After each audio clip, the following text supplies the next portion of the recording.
Hey, on my Travel Wins podcast, I'm lucky to have Jeff Jones. How are you today, Jeff? Very well. Thank you, Pete. Nice running into you for my work back down San Diego a few months ago. Maybe a year ago, I guess, maybe. Yeah, it's over a year now, yeah. Wow. Jeff is an accomplished musician. That's the best way. Yeah. You're in, I think, about 3 or 4 bands right now? Yeah. I currently work with Burton, Cummings of the Guess Who, Tom Cochrane, and Red Rider, as well as the Carpet Frogs that back up Burton Cummings, and my own band. The Jeff Jones Trio? Yes. Or is that Roar? Jeff Jones Trio. So, a rather busy schedule. Yeah, it keeps me hopping.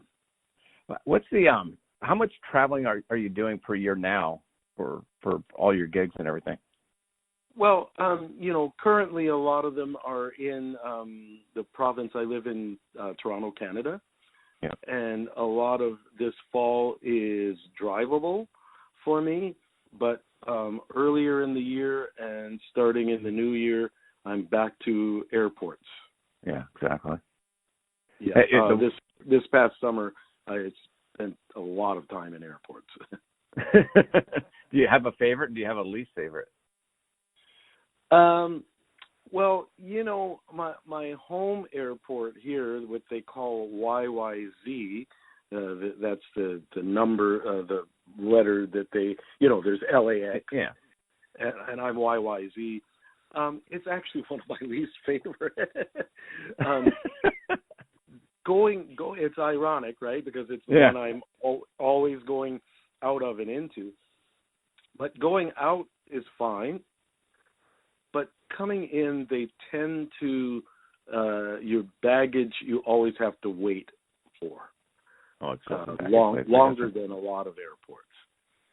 That's the one thing is being able to come off a plane and not wait too long for your stuff. Yeah. Well, do you have to do you pack your bass or? No, usually gear is transported either on ground or by flight with everybody's stuff in a kind of a container. Often I'll fly with one instrument which is generally a spare, so there'll be a main instrument at wherever I'm arriving, and I'll carry a spare that I call a swing, because then I'll use that as a spare whichever act I'm working with. I gotcha. How different? I'm just trying to think, because do you have different bass setups for the different groups that you play with? Yeah, I guess it's a little different, but not that much. See, a lot of times when we're flying, when we're doing flying out to shows, we're not bringing our own amps. We're bringing our own instruments and particular things, but the other stuff is provided on site. Correct. So I'm not flying amps and stuff. I'm just flying a bass most of the time in a suitcase. Okay. And that's now, does that have to go in the oversized baggage? I would think. Yes. Yeah. So that's also another part of the pain in the butt of waiting at an airport for the oversized stuff to come out. Yeah, but I mean, here it seems to all come out at the same time, late. But a lot of other ones, I'm always surprised at LAX how efficient it is for how much traffic there is. See, and I live a half hour away from LAX, and right. So that's my main hub, and I like it. I mean, I have no problems. I mean, I figured out all the kind of the side routes and the different ways to get in and out pretty quick for my wife and I. Right. When I get dropped off, but I don't want to say this out loud.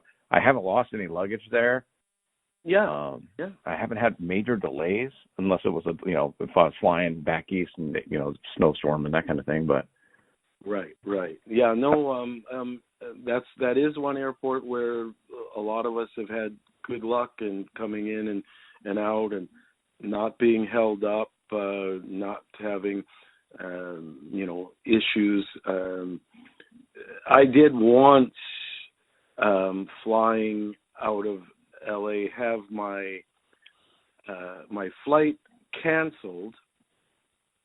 I was going to Denver, and they canceled my flight and neglected to inform my travel agent or myself, and booked me on a flight that was an hour earlier. So when I arrived there, my flight was leaving. Yeah. And I didn't know that I was booked on it because they didn't notify anyone. So, but that's not the airport's issue. That was actually, I think it was United. I'm not sure whether it was United or Delta. Or should I not be calling out statistics? Yeah. I don't know. Nah, that's fine. I mean, it doesn't bother me. I mean, I definitely try to stay away from it, but it doesn't bother me. I mean, if you've had issues with a carrier or great experiences with one, you've been traveling. Overall, I have not. I most often fly Air Canada, or United. Those are the main two that I'm on, and I have really a good relationship with Air Canada because I do so many miles with them. Sure. So a lot of the people at the airports in Canada get to know me a little bit, and the people that I travel with. So, it's kind of okay. But one of my friends that I travel with frequently has had issues in Calgary, Alberta, Canada. Huh. That airport, I think that's YYC. I'm not sure. But often he's had equipment and luggage held up if he's had to go through there. I don't know. I haven't been into Calgary. I have friends that go to the Stampede a lot. Right, right. So they'll go up for the rodeo, and then obviously our Canadian distribution's actually based in Alberta. Right. Yeah. But that's the only place where, my one friend, he's had delays, a couple of, or his instrument didn't show up, and one time there was a friend filling in for me in Calgary, and he lives here in Toronto as well. And when he got back to Toronto, his bass was not there, and it was a very a vintage. That's your baby, yeah. It was his baby, and he thought it was gone. They got it to his door 2 days later. Wow. Yeah, you don't want to lose that. But what, as a musician, I mean, obviously, I would. I don't want to assume. What do you do when a piece of equipment doesn't show up? Just borrow a piece, or panic? Yeah, pretty much panic. You just it's never happened where we've not had something we've needed for a show. Right. Stuff has got there just in the nick of time a couple of times, but we've never. I mean, that delay that my friend had, he was going home, so the show went smoothly, but his instrument didn't make it home for a couple of days. No, I've never really had that issue. A couple of times it's been close. We had one of Tom Cochrane's guitars was missing for a couple of days, but he had spares at the show, and we were able to do the show, and that guitar arrived at his home a couple of days later. Yeah, I can imagine like some of the Fenders and all the Strats that people are traveling with, and all of a sudden it just disappears. Oh yeah, it's and a lot of people don't. A lot of musicians I know, they will travel with lesser stuff. They won't take go with the good stuff, right? Any irreplaceables or anything, because they're, concerned. That's why I bought in the early 2000s a second instrument very similar to the first one that I really enjoyed, just so that if something happened, I still had one, because I don't know if I can replace this. Some people just buy a crappy one and that's what they'll fly with. Yeah, exactly. Yeah. But like when you're doing your road trips, especially up in Ontario, you probably have no problem taking the good ones because you're just driving around to them. Right. We're traveling them either in a truck or a car, right? So we'll drag out the nice ones. Yeah. I have a friend that worked for a while.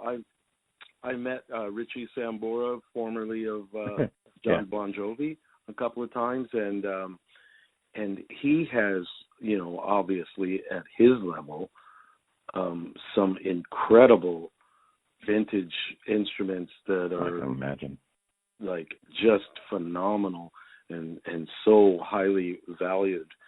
And you know what? He actually takes them whenever he's going out to do a show. He flies those babies. Wow. He said, I want to use them. He said, I don't buy them to let them sit at home in the basement. Yeah, well, he's got a point. I mean, just got to hope that the airport doesn't lose him. Yeah. Unless he's flying private, that might be a whole different subject. Yeah, sometimes. Yeah, I'm sure sometimes he is, but a lot of time he's flying commercial, and he's flying a couple of these real beauties with him. But he's never run into a problem. But I don't know whether I could. I don't know whether I have stomach for that. You'd be more worried about the guitars than yourself getting there. Yeah, exactly. Yeah. Go ahead, bud. No.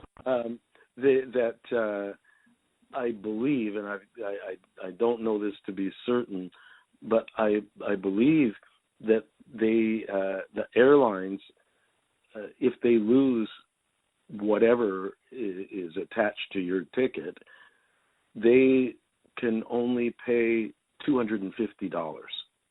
Oh yeah, they're going to have an out to replace contents. Yeah, so unless you insure it. Yeah, you if you insure it yourself, then of course that's a whole other thing, and a lot of people do. But it costs a lot to insure musical instruments, and some of them are insured on your household insurance.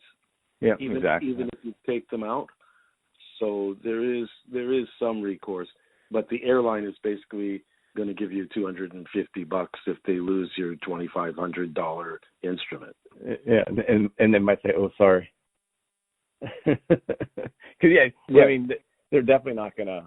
I float. Excuse me. I used to work for a company that was based in Toronto, in Kitchener, and so I'd fly Air Canada I take the red eye from LAX up to Toronto. It's back when the Maple Leaf Gardens was still open. The Pepsi Center had been built, but the garden was still open. Right. And I had no problems on Air Canada all the times I flew up there. Yeah, no, I like them. I've had pretty good luck with them. Other than the winters being too cold. Actually, it's aviation. I don't like to call it luck. Yeah. Well, that's my wife always says, "Hey, have a good trip." I go, "Hey, it has nothing to do with me at this point." Yeah. I mean, I'm literally just a passenger hoping that a captain had a good night's sleep. Yeah, I haven't had one of these experiences, but I was flying out of Dominican Republic. Wow. After doing we did a corporate event down there with Burton Cummings, and he was flying back to Los Angeles, and the rest of us were flying to Toronto, and we were just about to get on our flight, and his flight was scheduled to leave slightly before ours, and then we get a message going, "You're not going to believe what happened. I'm just about to get on the plane, and they took the pilot away in handcuffs." and he was drunk. Oh man, see, that's my biggest fear. Yeah. You ever watch the film with what's that famous actor? Up in the Air, George Clooney, or it's called Flight. Denzel Washington. Denzel Washington, right? Yeah. And it's called Flight. And alcoholic. Yeah, he was up all night doing drugs, drinking, hanging out with the stewardess, and then flying the plane. Like, oh God. Yeah, I try not to think about that when I have flights coming up. Like, oh man, just be. Have a nice sleep. But he actually, he was a functioning alcoholic. Right, yeah, and I'm sure, most are able to control it, conceal it if they are. It's any walk of life. There are going to be people that are going to be outside the box, right? Yeah, exactly. Yeah, and you've been traveling for more than a few years. Whatever's going to happen is going to happen. Yep. The one thing I wanted to ask you, because you have traveled for a couple of weeks now, or decades, however you want to look at it. Okay.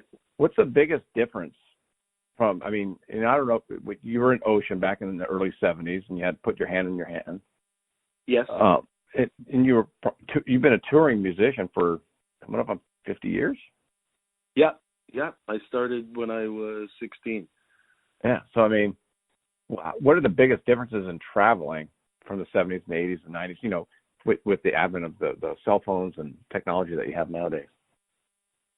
Well, yeah, it's sort of knowing, you can see the weather, you can see what the weather's like at your destination, and there are things like that. You can know potentially before you leave home whether there's a delay for your flight. You could never do that before. You're just going to the airport and hoping. Yeah. So I mean that's a big help, because you can just check before you leave and make sure everything's good.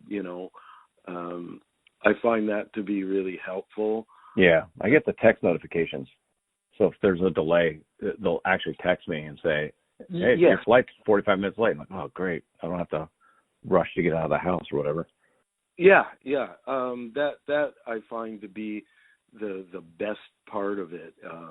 It really, really helps. It saves you a bit of grief with going. Yeah. Well, I remember back, obviously, and I'm a 30+ year veteran of traveling, but just like you said, it's like, getting to. I used to go to a city. I'd go to Toronto and this is pre-cell phones and all that, and Google and all that. So you'd either have to rely on your friend for him to show you around the town, because there was nowhere to go. You'd get the books in the concierge at the hotels and all that for all the tourist spots. But I was like, now I can look up and say, like, if I'm going to Denver, because I go to Denver 4 times a year, and I'll be like, what haven't I seen? I'll type in museums of Louisville, Kentucky, and go, oh, let me see what's in Louisville. Let me see what's in Winston-Salem, North Carolina. Yeah. What good restaurant is walking distance from my hotel? All that kind of thing. It's amazing. That way you're not finding out that, oh man, I was right there and I should have just gone around the corner and I would have seen, Exactly. Yeah. You never would have known back in the day, right? I think that's. I try to use the technology when I'm traveling for good. Yeah. Just always trying. After 50 years, you've been around the world literally. Mm-hmm. Do you ever schedule time to see the sites, or are you guys just on? We're here today and we're gone tomorrow. I try to when I can, but most often I'm really just concentrating on, finding nutrition, doing a light workout. See, that was my next question. And getting, because I'm older. I mean, I never bothered with this when I was younger. I was just fit, and that was it. Yeah. But in the last 15, 20 years, I've had to put a little work into making sure I get some exercise and stretching and whatnot, and it's worked pretty good so far. And so I don't have.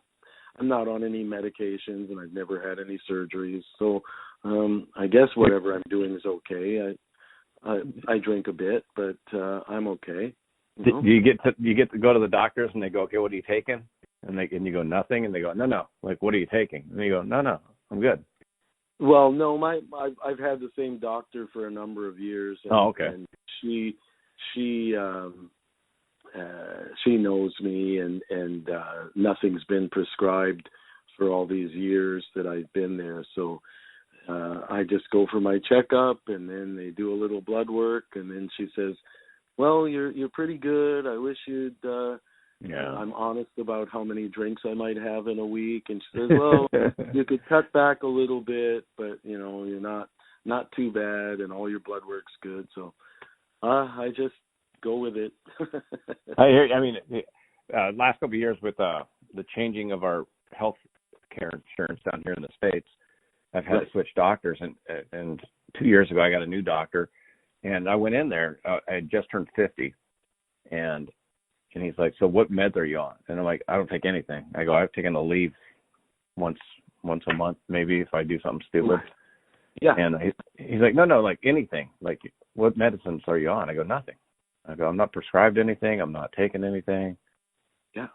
But because that was my next question was, how do you stay fit, and what, do you go out of your way to try and find better foods now that we are getting older? When I was a kid, I ate everywhere. Oh, for sure. I mean, early days of band is like, oh, there's a McDonald's, grab a burger, away we go, Exactly. But not like that any longer. It's been quite a while now, and we kind of look for good food, and of course, depending on where you go, it's not always convenient, but for the most part, you're going to major centers, and there's going to be good food there. You just have to source it out, and that's pretty much how. It's funny. Both of the groups that I travel mostly with, we have a group like half of the people in the organization or more always want to find. Someone will always find the best restaurant nearby. Yeah. There's always a foodie in the group. Yeah. And there's 5 or 6 out of 10. and we always get together as a group and go have a good meal if the opportunity is.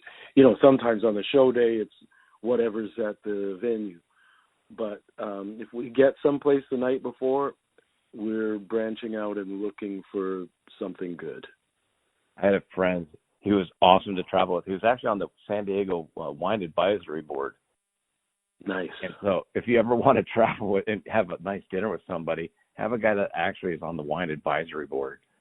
It's like, God. I mean, he's telling you exactly why you should drink this and that and pair it with this, and if you're going to order this. And I'm like, oh, my God, you're like a sommelier, and you work for me. This is awesome. It's wonderful. Wonderful.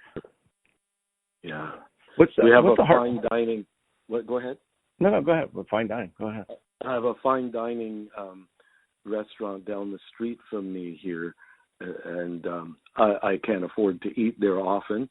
Yeah. But occasionally I do, and it's fantastic. And my daughter's has a boyfriend who got a job. They're 18. He got a job working in the kitchen as a second there. Oh, wow. And, oh, goodness, so at the end of the day, sometimes he'll pop in here with some of leftovers or whatever. It's just unbelievable. Very, very lucky. So a lot of my good luck and my health has come from actually my kids Yeah. I have a son who's 30 now, and when he was, 7 or 8 till whenever 20, he always he's very athletic, so always had to go and throw a football, throw a baseball, kick a soccer ball. That's all he would want to do when he was a little kid. All summer when he wasn't in school, we're going in the pool, then we're coming out and kicking a soccer ball, then we're playing catch, and that really helped me. And then I had my daughter. I was 48 years old when she was born, and I carried her everywhere. That's a lot of work, my friend. And that's how she would go to sleep, was by me walking with her. And so I did a lot of walking, carrying a 15-pound weight. Yeah. Yeah. So that was gutsy, my friend. My wife just turned 48, so I'm trying to imagine her having a baby. We were actually talking about that last night, and it was pretty happy where we've ended that train. You've gotten through that, yeah. Yeah, both mine have graduated college. My youngest just got engaged 2 weeks ago. Oh, beautiful. So yeah, and she's engaged to a chef. Oh, there you go. Small world, kind of weird. Bring it on. Bring on the food. That's why I keep inviting them over. I'm like, hey, let me know what you need. The other thing that's good for just for overall getting yourself out of the house and getting a few steps. I have a dog, and me too. And he's a medium to small sized dog, but he requires 2 or 3 good walks every day, and that really helps, because then you're not even thinking about it. But it's not for you, Yeah, you're getting out and getting something done. My dad had a dog, passed away right before he did, and it's weird you say that, because when Monet was walking, he would get up to walk Monet. Right. And then when Monet passed away, because she was like 14, 15, and then he stopped walking. Right. He stopped doing the exercise. Yeah. So. Yeah. I don't know what I'm going to do when I lose this guy. Maybe get another one, but I love him. Yeah, I'm saying, I'm looking at mine as he's sleeping. he's waiting for his walk, I guess. Yeah. Mm-hmm. I was going to ask you, how over the years, how have you balanced, family, kids, friends? Because I'm sure you, like myself, you've missed birthdays and anniversaries and holidays and. Yeah, there's been things that have gotten away, but I think as we've gotten older and the people that I work with are of similar age. Yeah. No one is really booking shows where we have to be away over Christmas. Right. Okay. Or or that we're away for more than a few weeks at a time. It used to be we'd be gone for a month or 2 months. Yeah. We don't really do those anymore. We'll do 2 or 3 weeks max, and most of our work now is flying out, doing 1, 2, or 3 shows, coming back, going out the next weekend, doing So I do touch base at home more than I ever used to. Sure. There's more of a balance to it now, really. How would you, if you had to talk to a younger musician, in his 20s or 30s, mm-hmm. how would you tell him to balance it?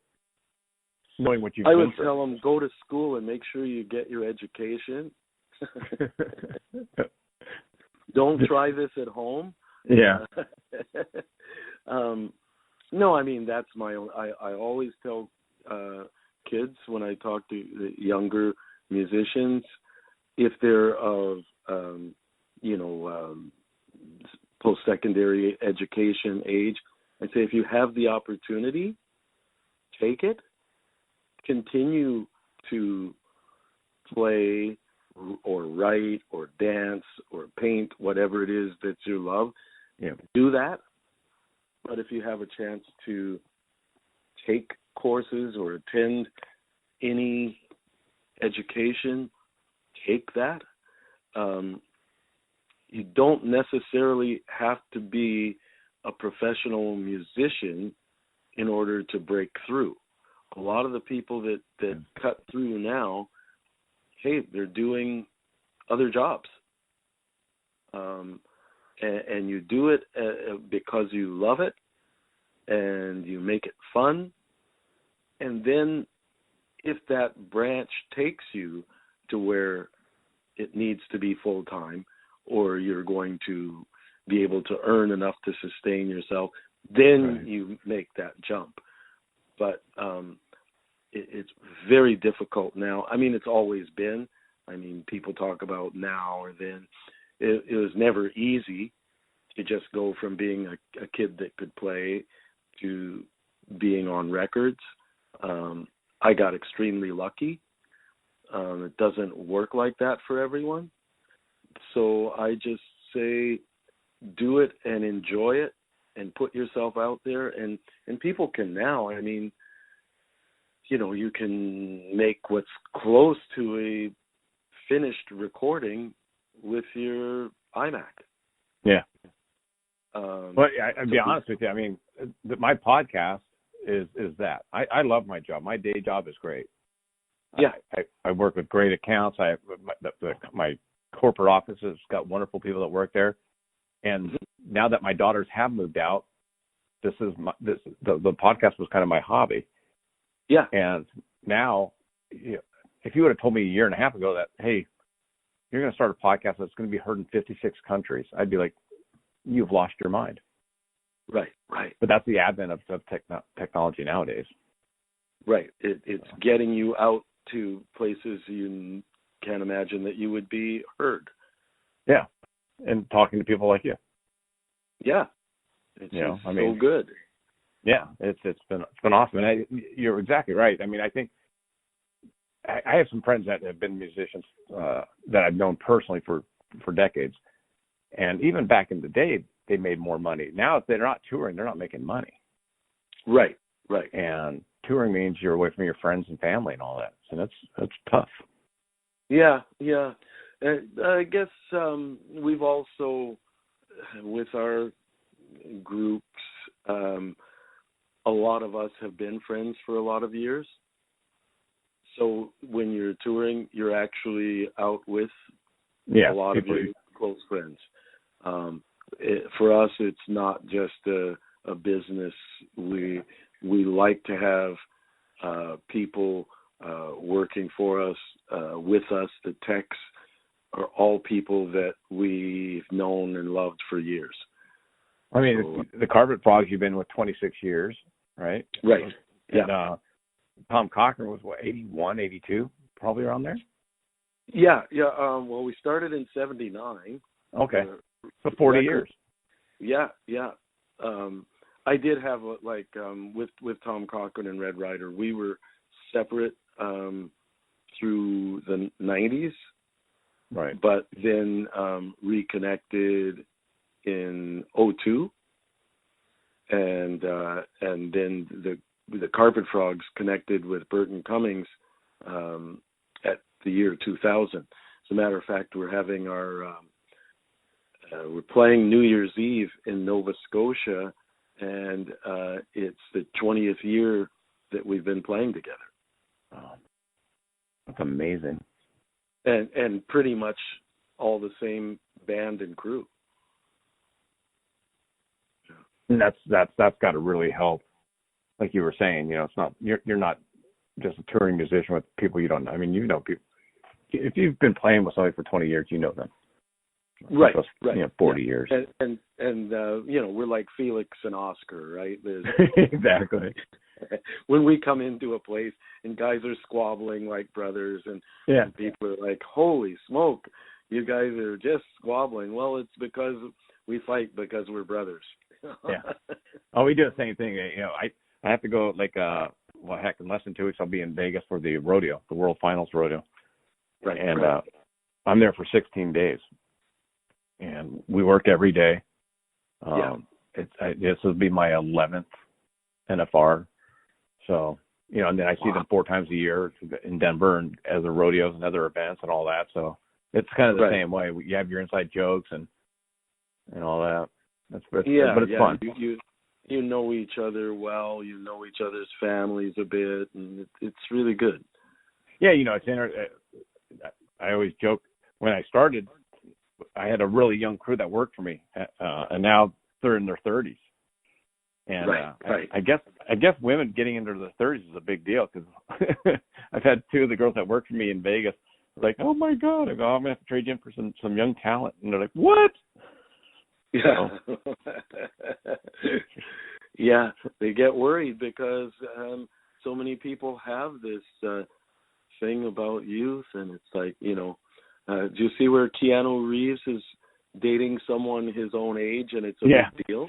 Yeah, it's exactly. Like, oh God, we're not all Dennis Quaid here, people.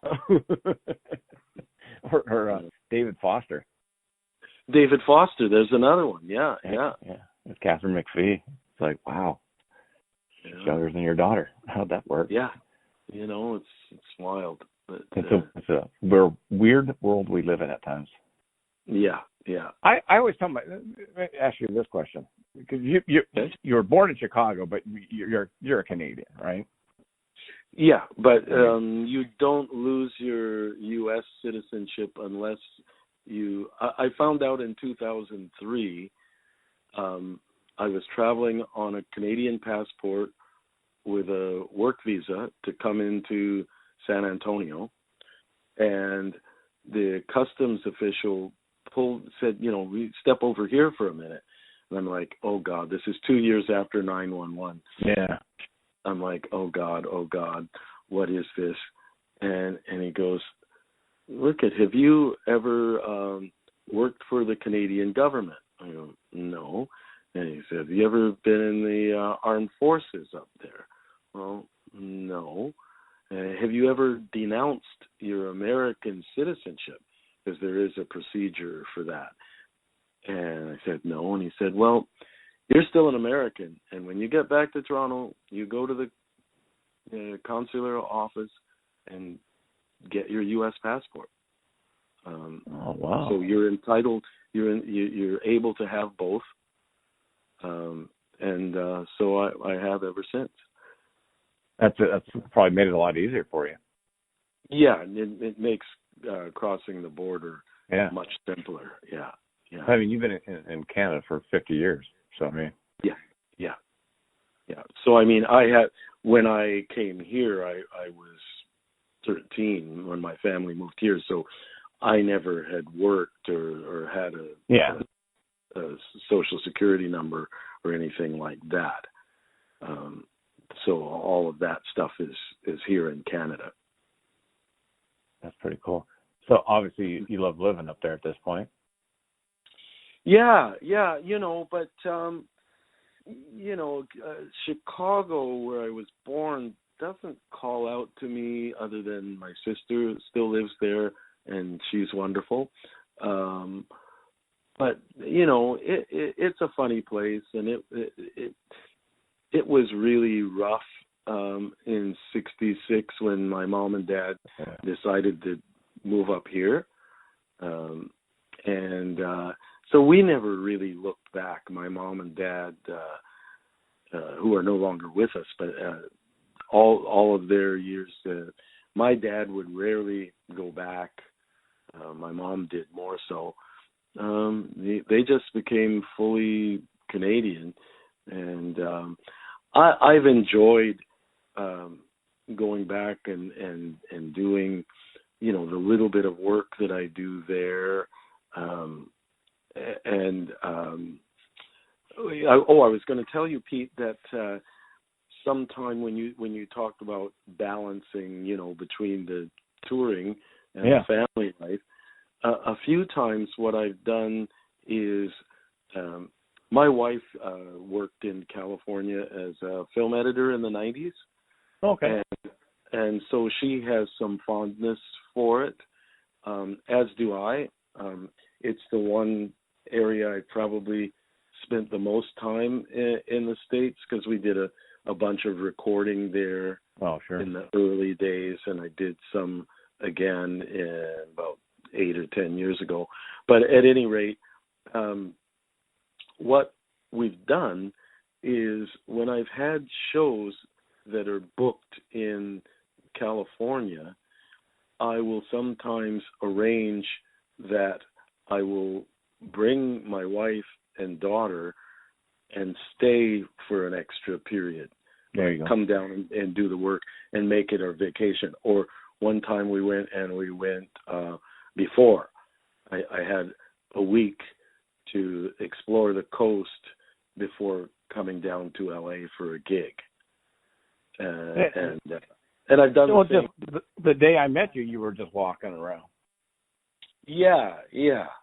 Well, that was getting in the day before the show, and just using that time instead of just sitting in the hotel room, I get out and walk, and that's how I ended up meeting. Yeah. But I've done it a couple of times, and did it out on the East Coast. We went to Cape Cod, when we had a couple of shows in the New York area, and just sort of build it on to the end of that, It's interesting because my wife, her schedule's pretty busy, except for when I have to go to my stores in Hawaii. Yeah. All of a sudden, she's wide open. Yeah. My North Dakota trip, she's busy. Yeah. But if Hawaii's on the calendar, she can work it out. That's a place, and we're saving up the points. Because I would really like to take my family there, because I've worked there a few times over the years, and I never and we always build, because it's so far from here. Yeah. Generally built in an extra day before and after a show to hang out a little bit. But it's just it's hard for me, because then when you're there, you see people with their families enjoying it. Yeah. And you go, boy, that's hard. Yeah. Because I've taken a couple of trips there, and for me, I have stores on 3 different islands. So okay, I'll go to Oahu, spend a day there, right, and then jump over to the Big Island, do my appointment there, and then jump over to Maui. And I'm the same way. It's like, I'm killing time. I'll walk at the beach, or I'll go out and take pictures, or go for a horseback ride, or whatever, which is great. Yeah. But then you see the families, and you're like, this kind of sucks. I should have brought my daughters, or I should have brought my wife. Yeah, you're doing it, and it's like, okay, this is nice, but oh boy. Yeah. So I hear you. Yeah. In California, it's like I've always told my daughters, I go, you guys live in a place that people like vacation at. Right. So appreciate it. Don't be like, it's only 75 degrees today. It's the middle of November. Yeah. Oh God, I don't want to see what it is here. I'll look it up for you here. What is it here? Where I am today? I've messed it up. I was trying to look at the it's 74 degrees here right now, Jeff. Wow. It was in the 80s yesterday. Wow. And we're going up to Palm Springs this weekend to see my wife's cousins and all that. It's 79 degrees out there. Wow. Middle of November. Yeah. That's what you need. That's the weather I like. Oh, here we go, Fahrenheit. Okay, I've got 38 Fahrenheit right here. So that's what, 4 or 2 Celsius? Yeah, that's 3. About 3? 3 okay, Celsius. That's close. Yeah. Hey, at least it's not freezing there. No, it was. We had an early freeze and a bit of snow last week. Yeah, Denver did too. And never have that this early. But yeah, oh well. I when I go to Vegas, and I'll be there in less than 2 weeks. December 1st is the first day I'll get there, and we have people from literally around the country that come in: Montana, Wyoming, Florida, Georgia, everywhere. And we bring about 105 people to work for us. Right. And it's 74 degrees here today. So when I go there, and Vegas gets cold in the winter. I've been there when it snowed on the Strip. Yeah. And people don't think that, but I think the high will be 58 and the lows will be in the 30s. Yeah, it can drop down. And I always tell people, I go, look, if it's 32 and water freezes, it's cold. I don't care. People. But people from North Dakota, where it's negative 15, they come down. They're in t-shirts. They're like, this is spring weather. And I'm literally I'm in gloves and a scarf and a hat and a winter jacket because it's 40 degrees. That freezing mark, that's about it for me. Yeah, that's what I always tell people. I don't care what you tell me. I go, I know Mississippi, California, and all that, but if water freezes, it's cold. That's say what you want. Well, hey man, I really appreciate the time, and I don't want to take up any more of your time. What's the best way for people to follow what you got going on with the Carpet Frogs or with Burton and Tom? If you go to Jeff-Jones, that's a hyphen, right? Yep. Jeff-Jones.com. All my stuff is generally posted up there for all the bands, and you can see where we're going and what we're doing. Perfect. And I'll make sure I'll put that on my website as well, so they can just hit the link, hit the click. Oh, that's excellent. Yeah, and there's music, there's videos, there's past, present, and future is all there. Exactly. And it's all good stuff. I'm about to get my Facebook page to where I am actually interacting with people. It's funny you said your daughter. My daughter's the one that helped me out. My youngest daughter. Oh, yeah. With my website, with my recording, my podcast, all that. Yeah. I just text her and go, Allie, here's what I'm trying to do. How do I do it? She goes, give me a few minutes. Yeah, they know how to do it. That's for sure. Yeah, I'm like, I'm gonna get that going a bit. So, perfect. That's where you'll find me. And so I hope we'll meet again. I hope I get down to. I am going to be in California in February. Okay. That'd be good. I'll be down in San Diego, actually. I don't know where you're going to be, but we can definitely. I'm going to be at Palm Desert. Oh, that's where I'm going this weekend. You're going to be at a casino out there? No, there's a theater there. Huh. What have I got here? February. It's going to be Talking Sticks Resort in Phoenix. Yeah. Okay. And then the Coach House. Oh, nice. That's close. San Juan Capistrano. Yeah, I'll go to that one. Okay, that's February 23rd. It's all Paul Young there. They will all show up on my site soon. And and then Palm Desert. And where is McCallum Theater? Yeah, Palm Desert. McCallum Theater. I don't know that. I know most of the bands that I've seen out there have been at the casinos that they have. They have the unique casinos out there. Right. But the McCallum Theater, that sounds like something formal. Are you gonna be with Burton, or is that with Tom? These are with Burton. Yeah. Okay. And it's the McCallum Theater in Palm Desert. It's a beautiful theater. Wow. It's a community theater, and it's really nice. And that I guess it's the Coach House is the other one. Yeah, my wife went and saw Paul Young there just a few months ago, and they have a lot of good bands there. We're actually doing 23rd and 27th. At the Coach House? Yes. Wow. Okay. So you're gonna be in California for a little bit then. Yeah. Yeah. Excellent. So I'll hang on to your number. I'll reach out and see if we can catch up. Yeah, absolutely. That'd be great. Okay. Great.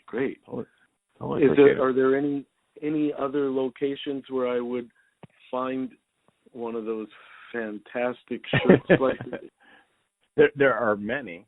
Yeah, I can send you the links and all that, but I might even be able to find you the link up in Toronto area. The rep up there, I know.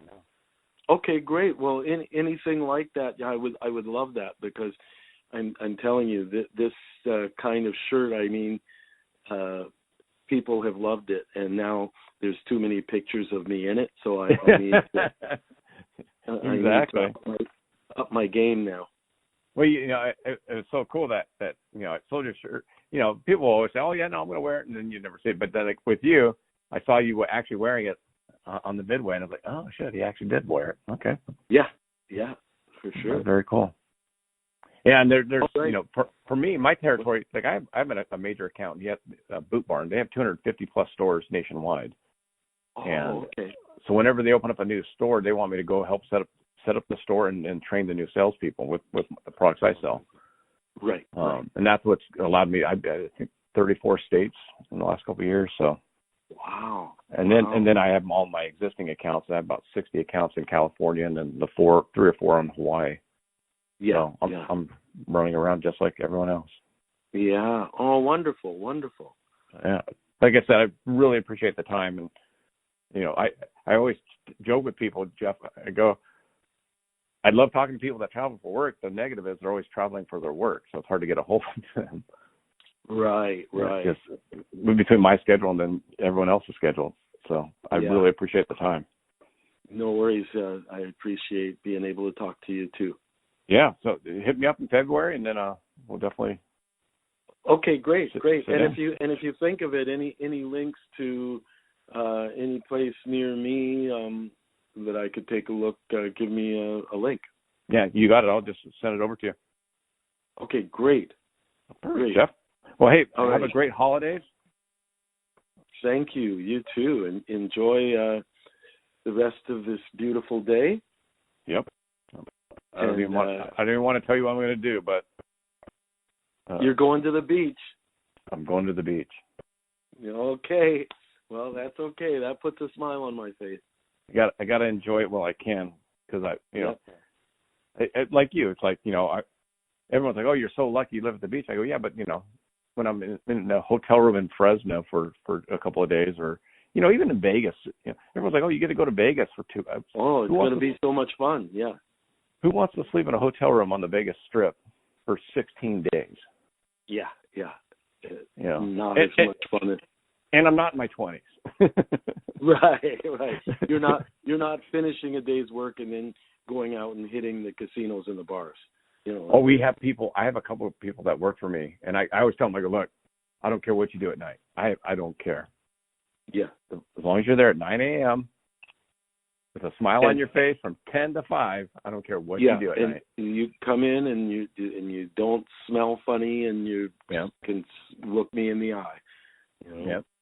And we have a couple of people that they don't sleep for a few nights. Wow. I'm like I have one girl. She did 3 layovers. I call them layovers, but I go, as long as you wear different clothes than the night before, I don't care. She goes, "Oh, I'll always do that."